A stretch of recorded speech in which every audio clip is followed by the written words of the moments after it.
سرفراز خان ستا د شعرونو لوز زما روح ساز دے په هر تار کې د مینې رنگین آواز دے داستا پیغام د سولې زړه ته ډاډ ګیر دے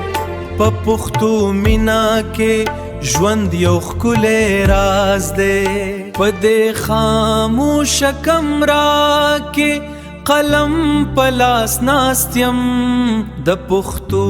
مینا په زړه د سولې آواز کوم